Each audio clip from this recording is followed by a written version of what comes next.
Welcome, welcome, LinkedIn, YouTube, Facebook. We're on here.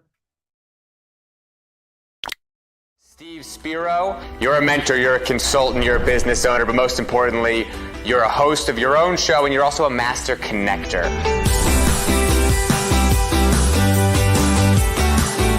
Steve Spiro is one of my idols, and I love listening to everything that he does. He's such a dynamic individual. Some of the topics I really enjoy speaking on is how to really connect, whether it be in person or through social media. I love to lead with my weaknesses. I lead with, my vulnerabilities. It's fine because I'm okay with who I am. Number two is how to go from being inward focused, self-focused, into others focused. Being willing to give and go out there and look to serve. That will attract the right things. Another one is on leveraging LinkedIn to really grow your business. You could reach a lot more people. You could broadcast a message to people that actually consented to want to know you. And then lastly, overcoming big obstacles. I love sharing. I was a shy, introverted kid, picked on, bullied, learning disabled, dyslexic, really in a dark place. I was really in a box, in a shell, and I've been able to break out of that box. And so I love being able to inspire people and really help them. So the Master Connector was born. The world is my networking event, right? I meet people all the time. My goal is to meet 3 strangers every single day. Steve is open to meeting you. You should set up a face-to-face with Steve. One little conversation can really change your life.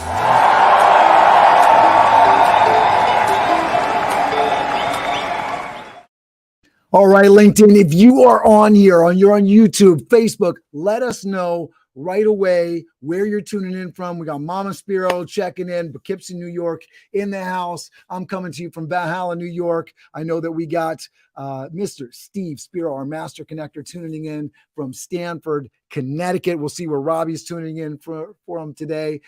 Let us know in the comments what you are thinking when it comes to building your audience, because this should be kind of common sense kind of stuff, but we're going to kind of expand on it and build on it. So we want your questions in terms of building up your audience. What do you want to do in terms of building up your audience so that you have a platform to sell from? Steve, I'm going to send it over to you to take the show away. All right. Awesome. I appreciate that, Cameron. And as usual, being the Wizard of Oz behind the curtain, do all the magic you do. Appreciate you doing this. So, hey, if I don't know them, why connect with them? Or isn't having a large network hard to manage? Or how do you keep up with all of them? All those contacts, all those connections. So type in yes right now if you feel that way. So listen, I've actually built my network of 17,000 contacts on my phone and almost 18,000 LinkedIn connections and growing really strong. And I found out there that there's many misperceptions about building a network.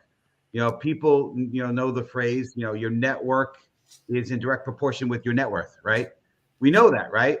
But I think there's a kind of a miss here. And I found that people kind of stall out around doing this. So if this has been you, perhaps today, our amazing guest and today's content will really help you. So if you're ready to hear Cameron bring up our next guest, I want you to type in right now the word ready. Please do that right now if you can, all right? All right, get in there, turn over to you, sir. Get in here. Robbie Samuels, if you're ready, type ready. Robbie Samuels is an author, speaker, and business growth strategy coach recognized as a networking expert by Harvard Business Review, Forbes, Lifehacker, and Inc. He is also a virtual event design consultant and executive Zoom producer, recognized as an industry expert in the field of digital event design by JDC Events. Robbie is the author of Croissants versus Bagels, Strategic, Effective, and Inclusive Networking at Conferences, and a small list, big results, launch a successful offer no matter the size of your email list. He's a Harvard Business Review contributor. His clients include thought leaders, entrepreneurial women, associations, national and statewide advocacy organizations, women's leadership summits, including Feeding America, California WIC Association, and AmeriCorps. Robbie is the host of the On the Schmooze podcast and hashtag No More Bad Zoom virtual happy hours. Welcome to the show, Mr. Robbie Samuels. Thank you for that amazing introduction. Oh, my pleasure. My pleasure. All right, Steve, lead us off here. Absolutely. Well, Robbie, I know you and I connected through LinkedIn, and it's been incredible getting to know you and appreciate you, sir. And I know you have a crazy, amazing story, and that's one of the ways in which we connected. Really, I think we, the two little guys, the kids inside of us got to kind of connect and meet, and now we're kind of doing some professional stuff. But I know our viewership loves stories. They love hearing that the struggle, overcoming struggle, challenge, and I know there's a very good professional side of your story, but let's hear a little bit of the backstory, if you don't mind, and share with our audience because they love hearing that kind of stuff. Well, I spent prior to the pandemic over a decade working to be recognized as a networking expert. And I had this talk that I was doing called Art of the Schmooze. It started while I was still employed in a nonprofit. So for about 5 years, I had this sort of side hustle. At one point, I was doing 1 to 4 talks a month and using vacation time to go off and do that. And my mentor and friend, Dory Clark, said, it's time to leave a job when it gets in the way of your business. So 2015 was when that happened, and I went full into entrepreneurship, but wanted a different audience. And so my first struggle was figuring out what that new audience was going to be, not focused on nonprofits. Launched my podcast on the Schmooze, and a year later, my first book came out, which is focused on networking at conferences. Launched a group coaching program. Did a TEDx talk on it, and by all accounts should have been an overnight success 10 years in the making when 2020 happened. But as we all know, March 2020, no one really needed the skills that I was offering about eye contact, business cards, shaking hands, and body language. And so I had to figure out how to show up and add value. And that's when my story really takes a turn. You want to hear the rest? You want to jump in? You're actually muted there, Steve, but I'll try to imagine. Yeah, apologies. Go for it. Got to get one of those, you're on mute kind of things out of the way. One every show, kind of. Yeah, but no, I appreciate. Yeah, exactly. There it is. No, and yeah, fantastic. And yeah, we could pause there for a moment. I know there's some, and maybe it's personal. I don't know, but you shared some of the backstory, right? About kind of how you grew up, and because I think sometimes people, they love the professional side, but I think there's some of our viewers that have gone through stuff, personal stuff, not just professional stuff, and how they got through that. And I like to talk about it. And again, you share with what you're comfortable sharing publicly, but I love share. I don't mind telling people that I was shy, introverted, and had the learning disability and bullied and all that stuff, because it's just, to me, it adds flavor, but also at the same time, it allows people to realize, listen, if someone with my flaws can do something decent in their life, they can too, right? Mm-hmm. So anything that you feel on the backstory, if you feel like it would be very valuable, our viewers would love to hear it. Well, I've gotten asked over the years why I put so much effort into teaching people how to network and how that came to be my passion. And for me, the focus is on inclusion and belonging and people feeling really welcomed and engaged in a space, which at first glance doesn't make sense because I'm an outgoing extrovert. I love being around people. I'm very energetic around people. I'm visible. I don't just like hang out in the corners. I don't stay in my room. But when I was trying to figure out what my origin story was for this, because usually the origin story for a lot of entrepreneurs is I was once just like you. I was once a shy, introverted person, and then I learned this one thing, and now I learned how to network. But I was never a shy, introverted kid. So for me, it brings me back to camp. I went to day camp growing up, and I vividly remember being 10, 11, 12 years old and being really connected to all the camp counselors, getting along really well with camp counselors, but not really having that same connection with my peers. And there's this one moment that I was walking up to a circle of peers. The campers are standing around together by the pool, and they probably didn't see me. I mean, my adult brain would say they probably didn't see me, but the circle kind of closed up as I was walking over. And that feeling of like not fitting in, not belonging, that was where I started to really sense that. And I wouldn't come out for years. Like, that's 10, 11, 12 years old. I'm in my early 20s when I come out into the queer community initially. I eventually come out as trans. And I really do think that empathy that I feel for people who, for whatever reason, it could be language barriers, cultural barriers, it could be neurodiversity, it could be introversion, shyness, whatever it might be that's causing people to feel like they don't belong, like they're being othered. And so my work around networking was around inclusion. I've got a whole thing on like the downside to being a unicorn. I mean, there's some upside too. I mean, there's people who walk around with purple hair for a reason, but there's also the way in which you're ostracized. You don't get the job you want. Your name's hard for people to pronounce, whatever it might be. And people really tend to point out that difference when they meet you. And so I no longer am like super visibly different than other people, but I sort of put that front and center. And I'm very proud to be a certified LGBT business enterprise, which means that I'm certified as an LGBT business owner through the National Gay and Lesbian Chamber of Commerce, the National LGBT Chamber of Commerce is how I should say it. And so I'm glad to be part of that and represent in that way.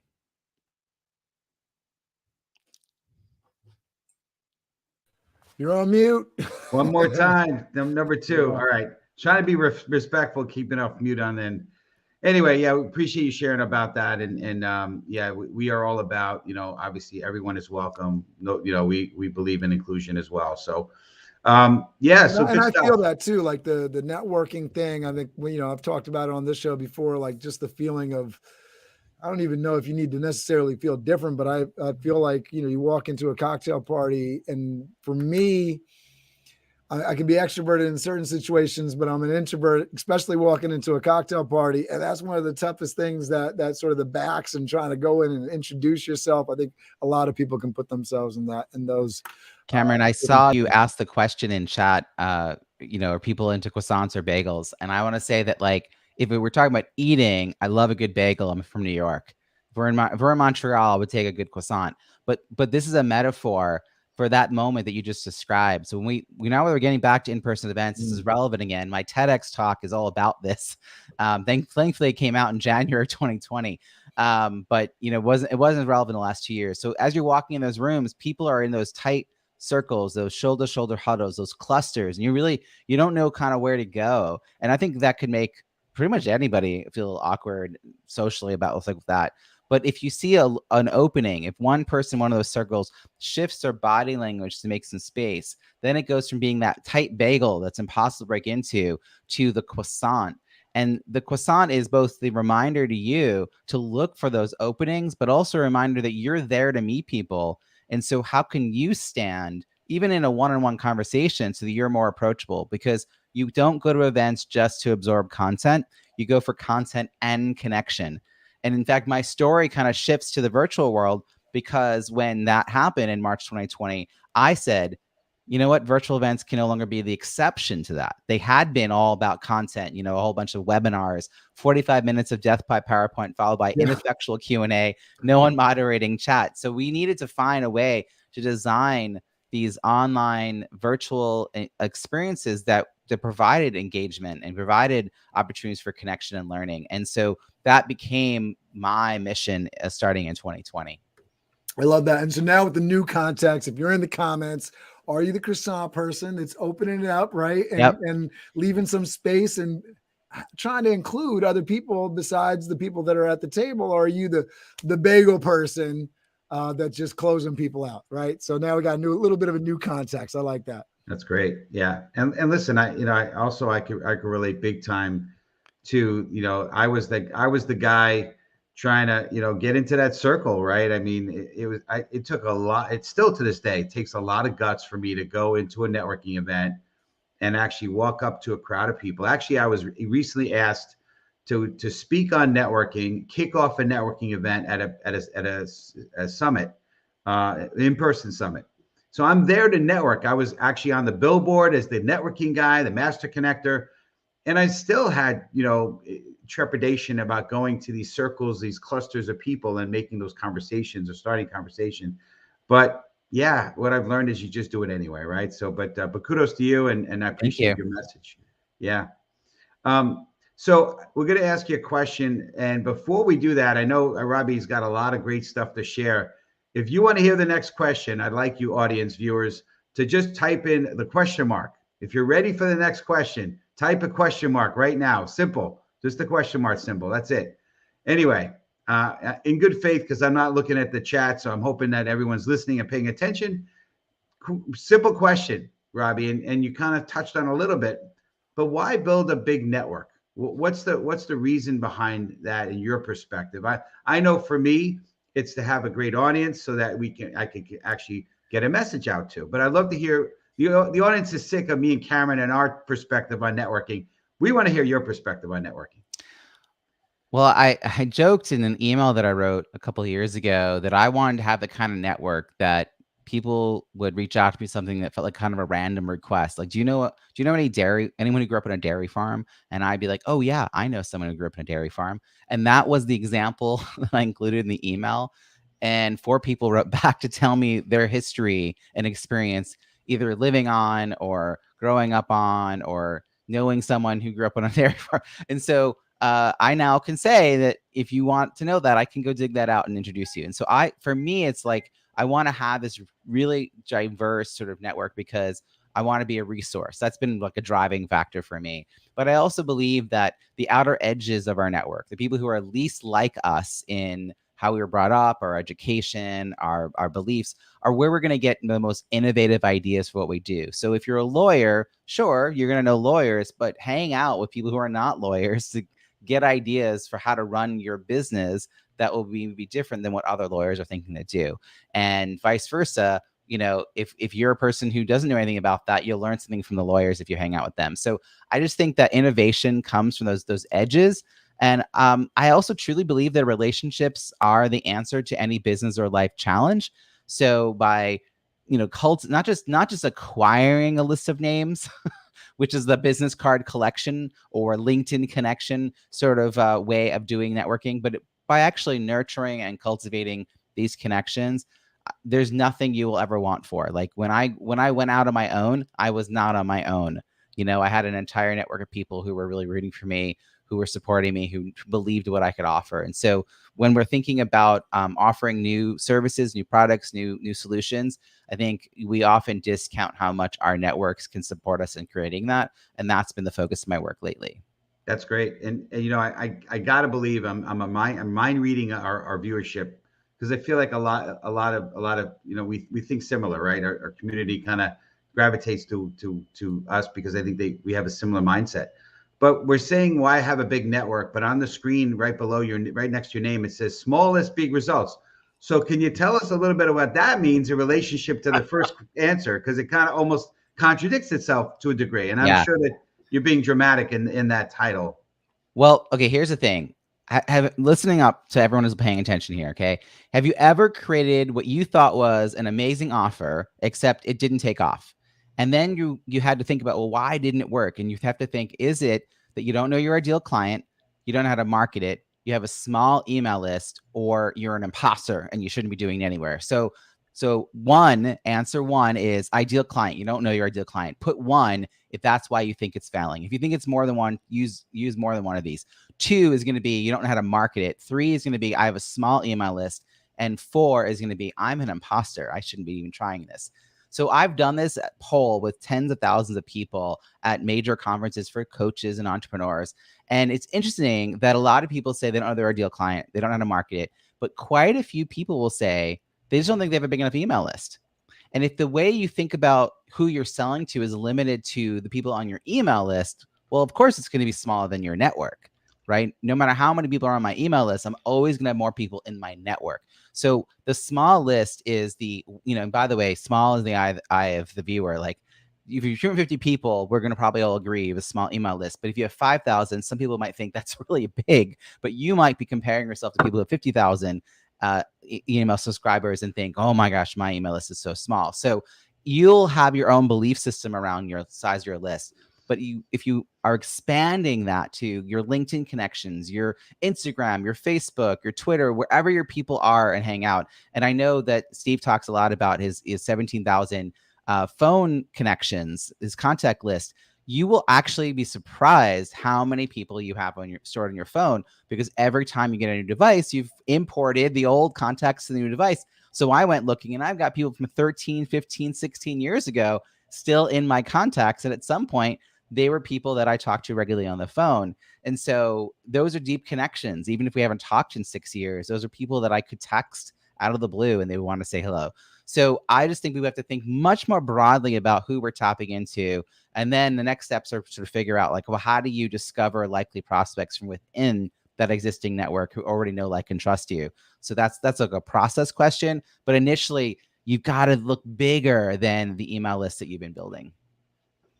So kind of it sounds like it's a shock statement, not necessarily, just to kind of make people think a little bit in terms of the small list, big results. Well, I also, it's like, it's a self-diagnosis. So entrepreneurs who are experts build something, and then when it doesn't work, the problem, they built it in secret. They built it without any input from likely prospects, but they don't come to that. That's not the conclusion they come up. They go, I just don't have a big of list. I need to spend more money on marketing. Oh, someone's going to teach me Facebook ads. I'm going to run a virtual summit to do some list building. And like, they missed the mark on what the solution even is, or maybe it's just the language of the solution. It's how they've talked about the problem, or it's the delivery mechanism. Like, whatever it is, they never re-examine that because they're experts. Let me ask this question, Rob, because I work off of lists in my primary business, which is a staffing company. And I'm always surprised as I'm going through the list. I've forgotten to ask somebody that I meant to ask. I forgot to, I overlooked somebody that could have been the solution to my problem as I'm trying to go through my list and grab somebody that's available for a given event. Managing these lists is such a big job, making sure that you have the right fit for the right ask. What is your strategy around, keeping lists up to date and then actually utilizing them? Yeah, I mean, this is the crux of what my latest book is about. Small list, big results. But essentially, let's just use LinkedIn as an example, because LinkedIn makes it very easy to export, to download your list of contacts. You can do it for other sites, but it's built in for LinkedIn, and just Google this question to find out how. But let's say you've got, whatever you have, 1,000 people, and you download them, but they're not all equal, right? They're not all people you want to reach out to all at once. So you add a few columns to that front of that list. So one column is going to be, are they a person who would recognize your name and you'd be happy to hear from them? If they would recognize your name and you would be happy to hear from them, put an X in that column, right? That just means that it's something you wanted to consider. And then you want to assess their connection to you, their influence in the world based on what you want to talk about, and their interest in the topic you want to talk about. And you would put a 1, 2, or 3 being most. So if people score less than a 4 or below, don't reach out to them right now. And then depending on how they score otherwise, some people are going to have a lot of influence there, which means they could tell a lot of people about your offer once they're excited. Say that priority list one more time so I can document it here. All right. So column 1 is consider. Column 1 is consider, meaning would they recognize your name and you'd be happy to hear from them out of the blue? That's column 1. The second column is wondering, like, what kind of connection do you have? And here it's like, well, how likely are they to respond back to you, right? Like, how strong, certain people, they know you really well, and they're gonna get back to you. And some, it might take some effort for you to kind of finally make that connection real. That's a 1 is less likely to get right back to you. 3 is very likely. No half points, no zeros. The third column then would be their influence, which in this case is how many people could they tell that they were excited about what you're doing. And influence is based on the offer. If you're doing something local, then the immediate past president of your local chamber is going to have a lot of influence. But that same person, if you're doing something that's got a national or even global appeal, well, their influence is not nearly as great in that sense. So 1, 2, or 3 for how many people could they tell. And then the next column is their interest in your topic. And none of this should be a research project. It's all based on what you know about people, where they work, their job title, what they post online. A 1 being, you don't think they're going to be very interested. No, there's no proof, no evidence. 3 is, yes, absolutely, it's clearly a topic of interest for them. And then you add them up. And if they have high influence and some interest, then they're actually a likely referral partner. They may or may not be a prospect themselves, but they could introduce you to other people. They might be running a membership group. They might have a podcast, right? So they have an audience of some kind. If they have high interest, but not as high influence, then they're actually a likely prospect. So now that you've discerned that, and there might be some coffee chats. I use that as like the person that you're like, oh, I thought of that person, and it doesn't fit right now, but I definitely want to reach out to them. It would just like give me a lot of good energy to hang out. Don't overfill your calendar though with coffee chats. They're not likely prospects. You're not achieving your goals if you just chat with people randomly. And don't overindulge even on the likely referral partners, not yet, because you still need to figure out your offer more. And so you want to make sure that 2/3 of these calls you're scheduling, and it's like 20 or 30 calls. The first time around, it might take you 6 to 12 weeks to do this. But I know from experience that you can do this in 3 to 6 weeks once you got the list up and running, which means anytime you get a new idea in the future, you just like, oh, I'm going to rinse and repeat. I'm going to go back to my list. The first column's still true. They still remember your name. You'd still be happy to hear from them. Their interest and their influence might change a little bit depending on the topic that you want to talk about. And then, I have a whole process of how do you reach out to these people? You schedule these calls. How do you conduct a research call? It's not about pitching your offer. It's about understanding the challenges, the problems, how they talk about it, the language they use. Is there urgency to what you're talking about or not? And I think that too many times we think there's urgency that people are going to buy. Let me just put a pin here in the ditch the pitch kind of thing, because I think a lot of people could be looking at, oh, I got to work this list and I got to relaunch a pitch to this audience. Talk to us a little bit about what those conversations sound like, because if we get this to be a place where we're natural with it and it's easy for us to have these conversations, I think that affects people's bottom lines, that affects people's businesses, that affects people's livelihoods. Absolutely. I think, again, you're not calling these people up and saying, do you like the blue button or the green button? I think a lot of times that's what we end up doing. Instead, here's how I would structure it. So first of all, you may not have talked to these people recently, maybe not in 5 years or 10 years even, who knows? So the first 5 minutes are going to be a catch up. But beyond that, you need to schedule a second call to do a separate catch up call. And so you would say, hey, I want to respect your time. I really appreciate you doing this. And you need to be the host of the call and really shift it to the next part of the call, which is 15 minutes where you ask them ahead of time to come with 3 questions or scenarios or problems or examples on your topic in your area. You give them parameters. And so you say, did you have those? Did you come with 3 examples? And they share them. And now your instinct is going to be to just solve them. The problem is what they're presenting you with is not big problems. It's the things that they think of as problems, but I call them little p problems. And so if you just answer them, they'll just go away thinking I'm good. And that's not a sales. You're not going to lead to a sales conversation. So instead, be a coach. Ask good questions. Why these questions? Why these examples? And tell me what you've tried. Tell me what's worked. What do you think would work? How does it impacting you, your life, your sleep, your bottom line, your community, your team, whatever is relevant? Is this the most important thing for you to solve in your business? Yep. Well, what else could there be that we're not talking about? Like, if you had to rank which thing to do first, what would you do most? Or what is the most urgent thing?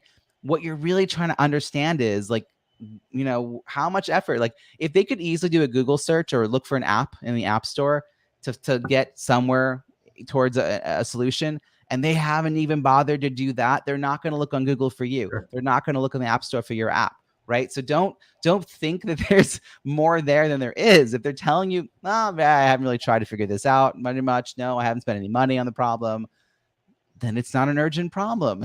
They're not going to buy from you.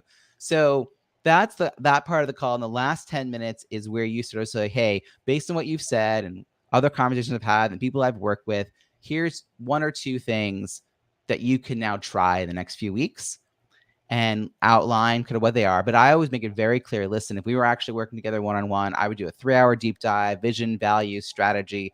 I wouldn't base anything on 15 minutes, but there's some things that I think could be just useful for a lot of people to explore. If you've run into any problems though, trying this out, reach back out to me. And then let them know you're going to keep having some calls. And if you come up with anything else that'd be useful to them, you'll circle back. So you leave the door open. Now I want to contrast this with giving away an hour's worth of free advice, which is just a bunch of tactics.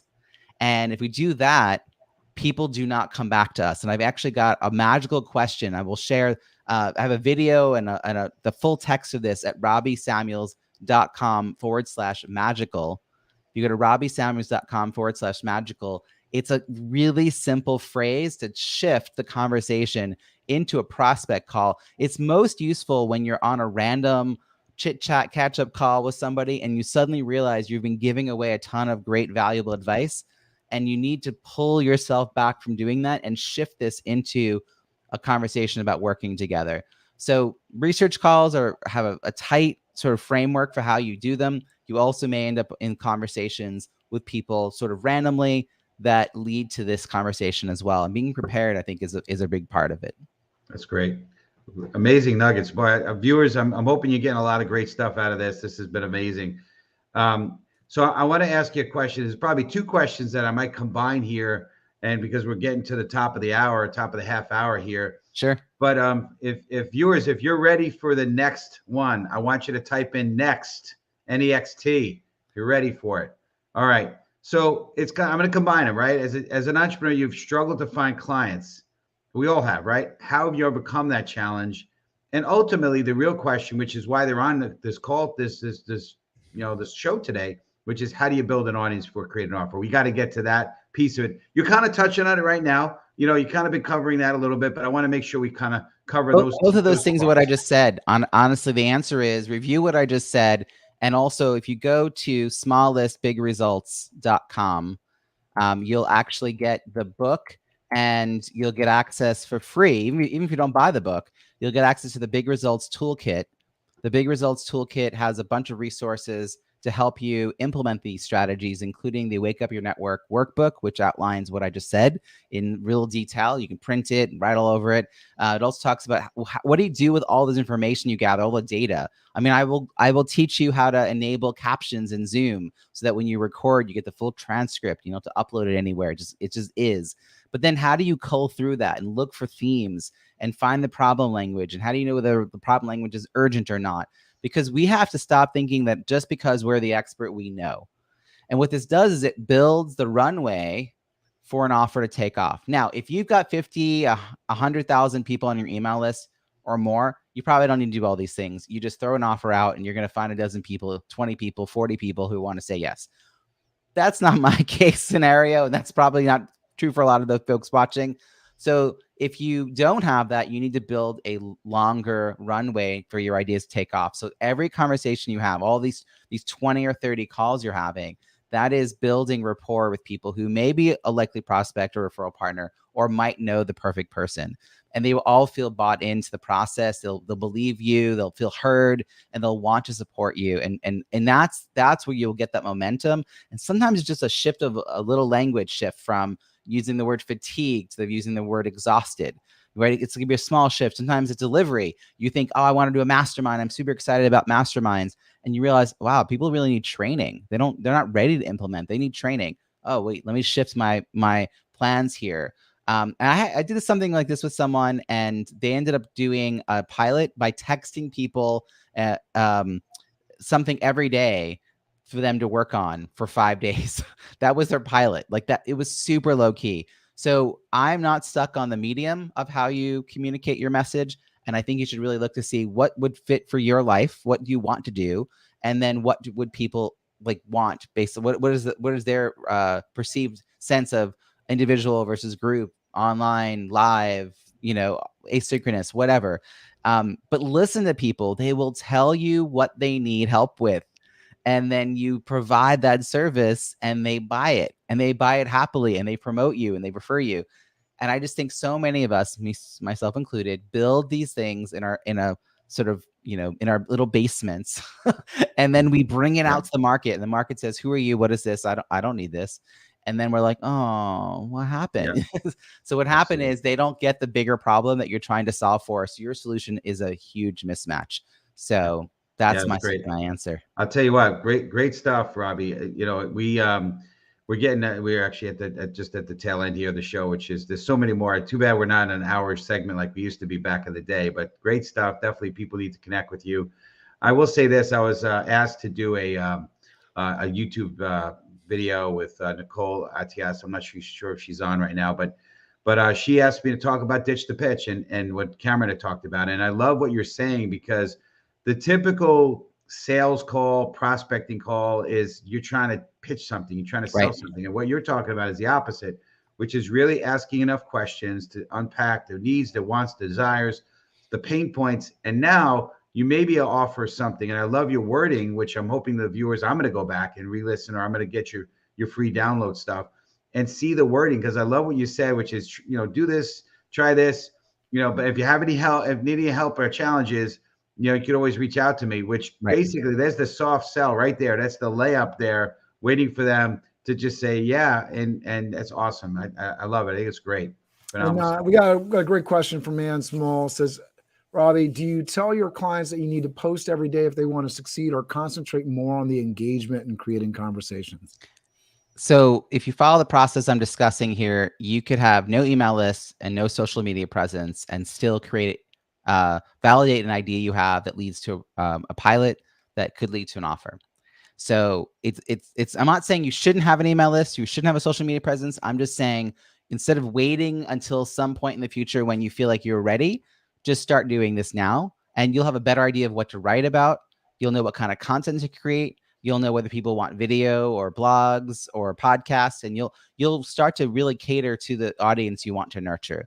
So build all that first before you go and spend a lot of money as an entrepreneur to be an entrepreneur. That said, another way to wake up your network is to provide valuable content on a regular basis. And so I do have a very strong content creation plan. I post twice a day on LinkedIn, a mixture of my content that I'm repurposing a zillion ways to Sunday. And I think probably more than a third of the posts each week are people from my network, either Follow Friday, shout outs, book reviews that I've written, articles written by other people on the topics that I think are of interest to my community, JV partnerships, whatever it might be. And so I use social posts as both networking, education, access to some free resources I've created, engagement, questions, polls. I've tried a little bit of everything, but I do think that's the inbound referrals come from me putting that out in the world. But the one-on-one conversations, though, you will never get more out of life and a thoughtful 30-minute conversation with someone about their needs, not what you have to sell, but what they need. And if you really think back, what are they giving you? They're giving you gold. They're giving you all the answers. And every time you wonder, how long should something be, or how much should it be? You have to go back to the level of urgency. What do people say they needed, and then provide that as a value to them. It's great. It's awesome. Well, this is awesome. Again, so just tell the viewers, I know you kind of mentioned it before, but please remind the viewers how they can reach you. And I highly recommend viewers, you go find Robbie. I love it. And I want to say thank you, Cameron. I've been slipping links to you, and you've been dropping them into the chat online. So I appreciate that. Smalllistbigresults.com is where you'll find the book, but also the resources that are for free. Even if you don't want to buy the book, you want to just check this out. I also have a community that I just launched, 70 people strong. It's called contentandconnectionclub.com. Access to thousands of dollars worth of resources, a weekly virtual happy hour with networking, Q&A, an online forum. And so I'm really looking at ways that I can nurture people. It's $25 a month. It's not half the money goes to charity. It's not about me making a lot of money, but it's about meeting people where they are on this journey and inviting them on a path, a very transparent path where they get to have agency to design their own experience as they work with me and get support from my community. So if you want to check that out, that is contentandconnectionclub.com. Beautiful. Good stuff. Well, this is great. We appreciate you guys. We're going to end the show real quick here because we're overtime as usual. It's hard. So it's hard to contain. Robbie did a great job dropping some great information. So if you're watching this on the replay, hashtag replay, get in there. We got to change the color scheme on this to gold because he dropped some golden nuggets here. So instead of the blue, but well, we're going to end the show, and thank you for being one of the people who help us shed a light on and be the light and inspire people, and that's our mission here. But we're going to send people off with the way we love to do with the countdown to Crush It. So we're going to count down, and then everyone we're going to shout out Crush It, and our viewers are going to type out Crush It, and we'd love for the viewers, you guys, to just type out Crush It as we say Crush It. So ready, guys? Ready? 5, 4, 3, 2, 1. Crush it! Have an amazing week. We have a great show coming up for you next week. We have Scott Ferguson talking about leveling up. We always are talking about leveling up, but we're going to talk about leveling up your game, your LinkedIn game, leveling up in life. Tune in next week. We will see you. Steve, lead us off, and I'll play our video. Awesome. Appreciate you guys. Love you guys. Steve Spiro, you're a mentor, you're a consultant, you're a business owner, but most importantly, you're a host of your own show, and you're also a master connector.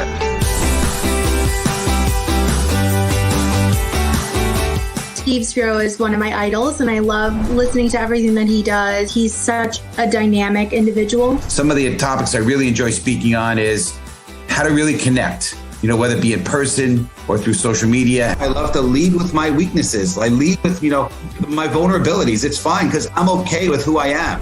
Number 2 is how to go from being inward focused, self-focused, into others focused. Being willing to give and go out there and look to serve. That will attract the right things. Another one is on leveraging LinkedIn to really grow your business. You could reach a lot more people. You could broadcast a message to people that actually consented to want to know you. And then lastly, overcoming big obstacles. I love sharing. I was a shy, introverted kid, picked on, bullied, learning disabled, dyslexic, really in a dark place. I was really in a box, in a shell, and I've been able to break out of that box. And so I love being able to inspire people and really help them. So the Master Connector was born. The world is my networking event. Right? I meet people all the time. My goal is to meet 3 strangers every single day. Steve is open to meeting you. You should set up a face-to-face with Steve. One little conversation can really change your life.